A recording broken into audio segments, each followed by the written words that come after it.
It's a tense day in the Tokai Mira nuclear fuel factory. 3 technicians, Hisashi Ouchi, Masato Shinohara, and Yutaka Yokokawa, prepared uranium for the first time in 3 years. Under pressure to deliver, they rushed the process, cutting corners and following illegal guidelines approved by their bosses. Minutes later, their decision to rush this routine task would trigger something no human body was ever meant to endure: a nuclear chain reaction. Not inside a reactor, but right in front of them.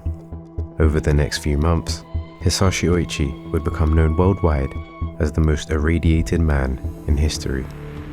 There was an explosion at a factory that processes nuclear fuel, and the Japanese have still not got a handle on how bad it is. Uranium mixing tank overheated and exploded through the roof, releasing a cloud of radiation 15,000 times stronger than normally found in the atmosphere. Nuclear accident, radiation at deadly levels, hundreds of thousands of people ordered not to go outside. The 3 workers involved in the accident are hospitalized with what some say was a lethal dose of radiation. But there are lingering questions about how a potentially devastating atomic reaction could have happened at the uranium processing plant and how the government handled it.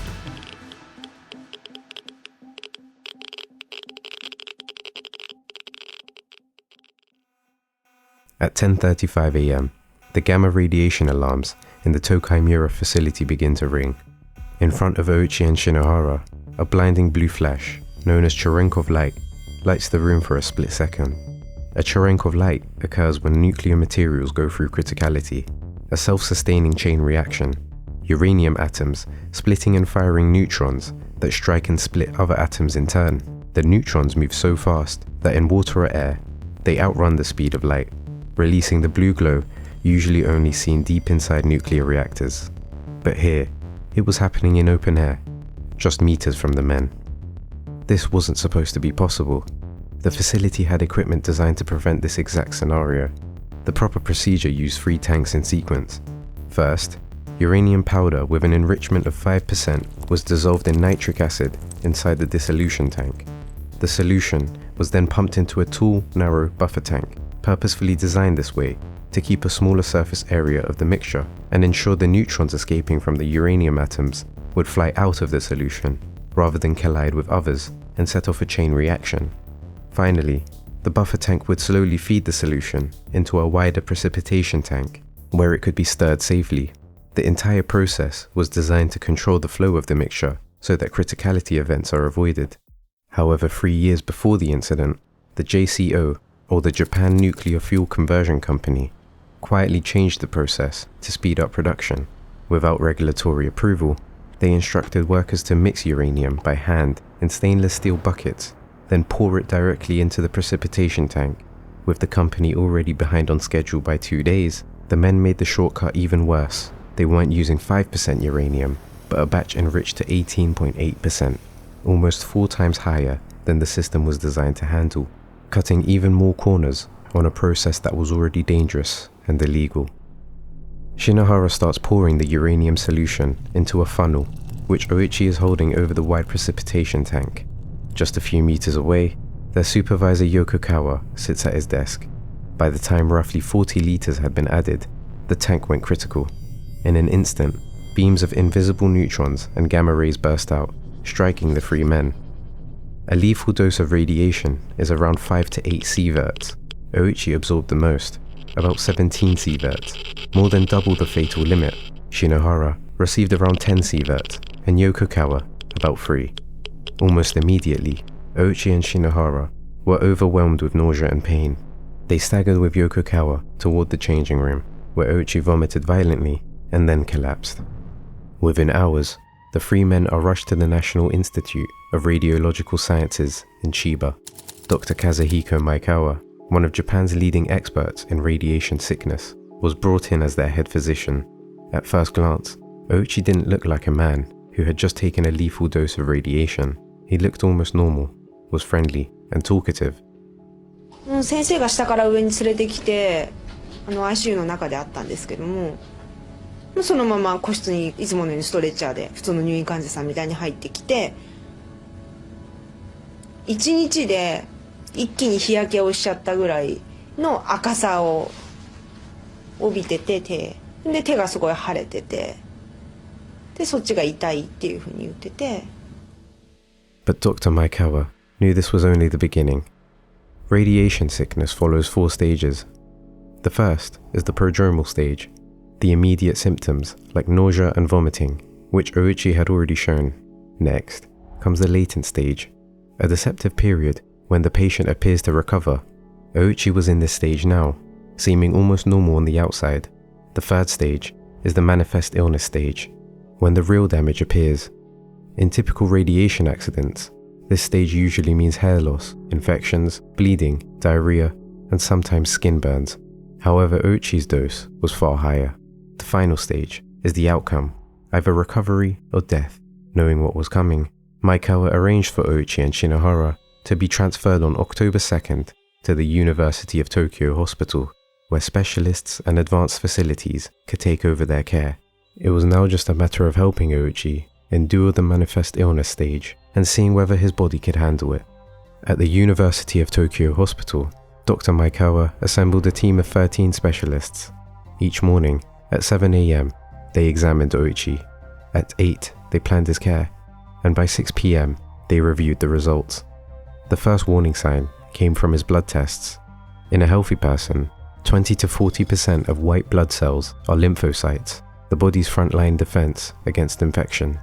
Ouchi's count was just 1.9%, meaning his immune system was collapsing fast. To protect him in the meantime, Dr. Maekawa had Ouchi moved into a sterile isolation room. Sealed access and protective barriers were set up, as any contact with bacteria or infection could be fatal. 6 days after the incident, the doctors ordered a biopsy of his bone marrow. The results were shocking. Ouchi's chromosomes, the blueprints for every cell in his body, had been shredded by radiation. Some were torn apart, others fused together into unusable fragments. This meant Ouchi's body could no longer create new cells. When his existing cells naturally died off, like the outer layers of his skin, there would be nothing to replace them. This would be when his real nightmare would begin. The team's first priority was Ouchi's inability to generate new cells. Dr. Maekawa suggested an experimental procedure normally reserved for cancer patients, a peripheral blood stem cell transplant. In this treatment, healthy stem cells are harvested from a donor and infused into the patient's bloodstream. The hope is that they migrate to the bone marrow and begin producing healthy blood cells to replace the destroyed ones. But for this to work, the donor must be a close match in what's called the human leukocyte antigen, or HLA. If the match is poor, the graft may be rejected, or worse, trigger graft versus host disease, where the new cells attack the patient's body as if they are the disease. Fortunately, Hisashi's sister was a suitable match. To prepare her, doctors gave her a drug that produces extra stem cells. Over 4.5 hours, about 160 milliliters of stem cells were collected from her blood. These were then infused into Hisashi through an IV. Now all the team could do was wait. It would take around 10 days before they would know if the transplant was working. In the meantime, Hisashi's family were visiting him every day, something Dr. Maekawa was allowing deliberately in order for them to see his rapid decline and accept the reality of his situation. 真実を受け入れていただくという努力はしました。決して綺麗事ではなくてですね、やっぱり、そのすごい放射線による障害ですので、見た目にもやっぱり大きな変化が起こりますから、それはそれなりに真実として受け入れていただくように、毎日毎日見ていただいてましたけどね。Hisashi seemed to be in a state of denial, or completely unaware about his condition. At one point, he asked the nurse, "When you're exposed to radiation like this, is there a risk of contracting leukemia or something?" Not knowing that it was unlikely he would live long enough for leukemia to develop inside of his body. By this point, Hisashi's body was dangerously weak. He struggled to breathe on his own, and his platelet count had collapsed to such a low level that even the smallest scratch could cause unstoppable bleeding. His skin was also failing. Every time medical tape was removed from his body, it would peel thick pieces of skin away. On day 7, the team performed an X-ray to investigate his breathing problems. They saw a dark shadow over his lungs, which indicated that fluid, either blood or water, was pooling inside them. At this point, they made the respiratory machine make him breathe, rather than help him breathe. The machine was causing him so much pain that at one point he ripped the mask off his face and yelled out, "I'm not a guinea pig," but was calmed down at the sight of his family. Hisashi's family was central to his perseverance. His parents, his wife, and his son visited him daily. His wife never shed a tear in front of him, choosing instead to keep his spirits up. The family practically lived on the hospital's first floor, clinging to updates and praying for a miracle. 何か用事があって入った時にここで一生懸命鶴を追っておられて、それが印象的ですね。By day 11, Hisashi gave his last message to his family, in his own words, as doctors had to switch him from a mask to a breathing tube. This was because the mask had become too painful for him to endure. On day 16, Dr. Maekawa asked a gastroenterologist to perform an endoscopy on Hisashi, fearing that the mucosal lining of his intestines might already be destroyed, a common effect in radiation patients. To the team's relief, the lining was still intact, meaning Hisashi could still absorb nutrients and retain water for now. Day 18. It had been 10 days since Hisashi received the stem cell transplant from his sister. Dr. Maekawa called a meeting to discuss the results. Miraculously, his sister's stem cell graft took. When they peered into the microscope, they could see 2 red signals, which indicated that his sister's cells were alive and healthy. As a result of this success, Hisashi's white blood cell count went up, and so did his lymphocyte count. His sister's stem cells were essentially helping Hisashi build a new immune system. To combat the fluid in his lungs, they placed him on a bed that locked him in place and tilted him to ensure the fluid didn't develop into pneumonia. On day 26, Hisashi began excreting the IV fluids he was given, passing them straight through as diarrhea. Concerned by this, doctors ordered another endoscopy to examine his gastrointestinal tract. Although 10 days earlier there was mucus lining, there was now nothing but smooth muscle of the intestines, with remnants of dried white mucus clinging to the walls. This confirmed Dr. Maekawa's fears. Radiation sickness devastates the body's mucosal linings, the nose, throat, and intestines. Without them, Hisashi could no longer absorb nutrients or retain water. Everything his body needed to survive would now have to be forced in through IV lines. This was unusual. Hisashi was once again deteriorating, losing fluids and shedding skin in large chunks. In an attempt to find some answers, the team analyzed his bone marrow. The results revealed that 10% of his sister's stem cells had been damaged. Even the new transplants were breaking down inside his body. This baffled the doctors, as Hisashi hadn't been contaminated with radioactive material. He had been struck by a neutron beam, which meant no radiation remained inside him. The only explanation was that Hisashi's body was so weak and unstable that even new stem cells could not survive within it. Day 29. By now, researchers and specialists were arriving to examine Hisashi. Before Tokaimura, the longest anyone had survived after an exposed criticality was just 9 days. Hisashi had now lived for 29, so his case was being documented around the world. Hisashi soon began excreting up to 3 liters of diarrhea every day. As the mucosal lining of his intestines died, open wounds began bleeding, and with his platelet count near 0, Hisashi was bleeding out from inside of his body, meaning blood transfusions had to be given quite frequently. Some days, he required as many as 10 blood transfusions just to stay alive. By this stage, most of his skin had peeled away. Without it, moisture constantly oozed from his body, and he could no longer regulate temperature. To compensate, doctors wrapped him entirely in sterile gauze, leaving only his eyes and toes exposed. But even this was not enough. The fluid soaked through, and the wrappings had to be replaced daily. It took 10 staff members 3 hours every day just to rebandage his body. When the gauze around his body was being replaced, there was a chance of him becoming hypothermic due to the heat leaving him rapidly, so his hospital room was heated to 86 degrees Fahrenheit. This meant the nurses were often sweating as they worked. By early November, about a month after the accident, Hisashi's fluid loss had become even worse. Before he was losing around 2 liters of fluid a day, but now he was losing up to 3 liters a day. Dr. Maekawa, desperate to slow the decline, tried one last measure: massive skin grafts using lab-cultured skin. If they took, the grafts might hold in fluid long enough to buy them time. to find other ways to help him. On November 18th, day 49 after the incident, the team attempted up to 70 grafts across Hisashi's body, but his underlying tissue was too dry and disintegrating. None of the grafts adhered, they quickly peeled away.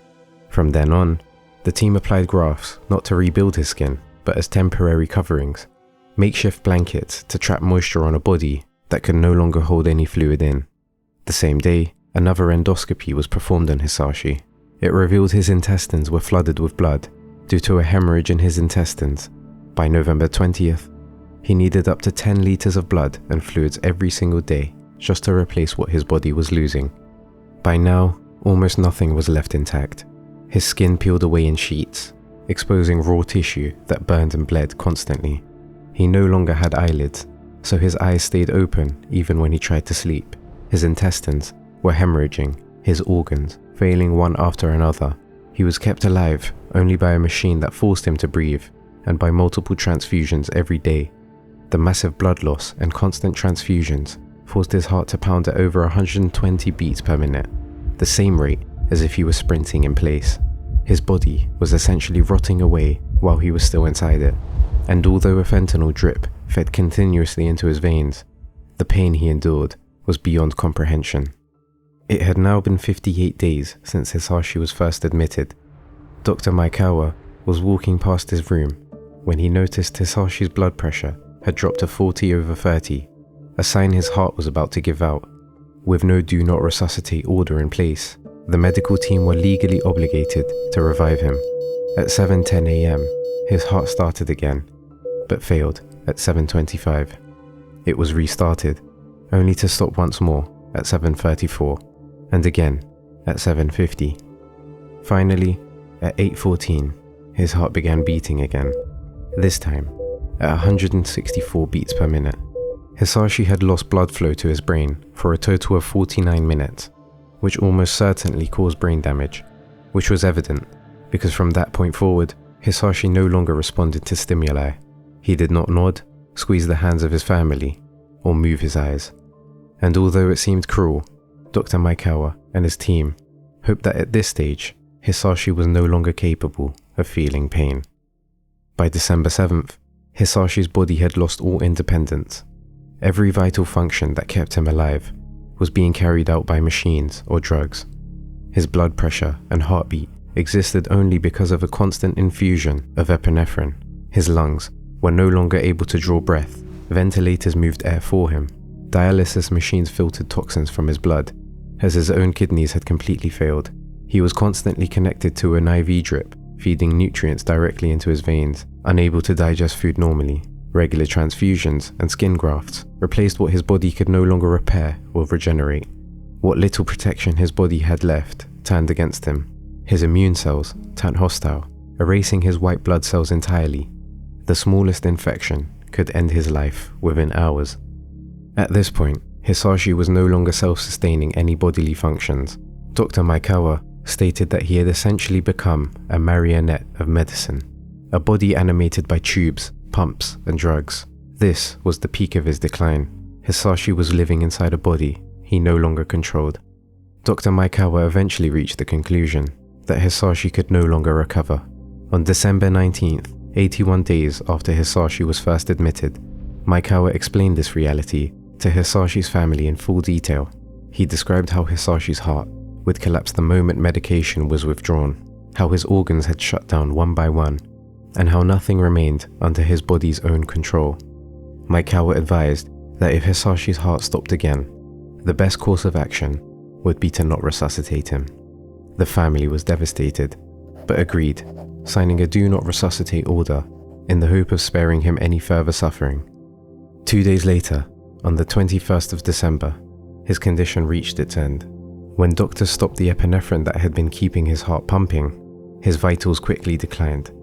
At 10:30 p.m., he flatlined. As a final check, the medical team administered a small dose of epinephrine to see if that alone was enough to restart his heart. It was not. His family was called to the bedside to say their last goodbyes.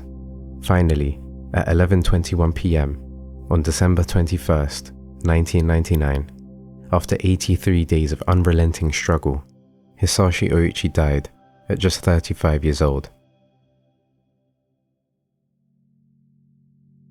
An autopsy was done on Hisashi just 4 hours later, which revealed the scale of destruction radiation had brought on his body.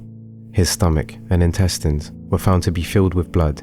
His mucous membranes in his trachea, nasal passages, and digestive tract were destroyed, and much of his muscle tissue had dissolved away while he was still alive. His heart, however, was somehow intact, something that puzzled doctors and remains a medical mystery to this day. The official cause of death was listed as multiple organ failure due to acute radiation exposure. His colleague, Masato Shinohara, who had also been exposed to lethal radiation doses, initially responded better to treatment. Unlike Hisashi, his chromosomes were less damaged, which allowed stem cell transplants and skin grafts to show temporary success. Still, his body gradually failed under the immense strain. After 211 days of intensive care, Shinohara died on April 27, 2000, also from multiple organ failure. Their boss, Yutaka Yokokawa, received a lower dose of radiation and survived after 3 months in hospital. Soon after, Yokokawa and 5 senior JCO officials were later charged with professional negligence and violating nuclear safety laws. In 2003, they received suspended prison sentences of 2 to 3 years. The disaster also marked the end of JCO's operations. The company lost its licenses, its Tokai Mura plant was permanently shut down, and by 2005, the facility was demolished as it was still contaminated. On a wider scale, the accident triggered sweeping reforms in Japan's nuclear industry, ensuring this incident could never be repeated. Experimental drugs and treatments were developed and trialed on the fly during Hisashi's and Shinohara's hospitalizations, often synthesizing new forms of drugs never administered before. Though these could not save them, the knowledge gained has informed radiation medicine worldwide, leaving behind a legacy of painful lessons. In the years since, there has been debate about why Hisashi Ouchi was kept alive for so long. Some critics argued that the medical team continued treatment merely to study the effects of radiation on a human body, even though they knew from early on that survival was impossible. Others suggested that his family was selfish for refusing to let go, but the truth is far more complicated. Hisashi was not just a patient, he was a son, a husband, and a father. The family's desperate hope kept him holding on, and the doctors, bound by duty, tried everything within their power. After his death, his wife returned to the hospital to thank the medical staff, a gesture that showed the depth of their gratitude despite the tragic outcome. Hisashi Ouchi is remembered as the most irradiated man in history, but more importantly, his perseverance and the devotion of those who loved him remain as a reminder of both the fragility of life and the enduring strength of the human spirit.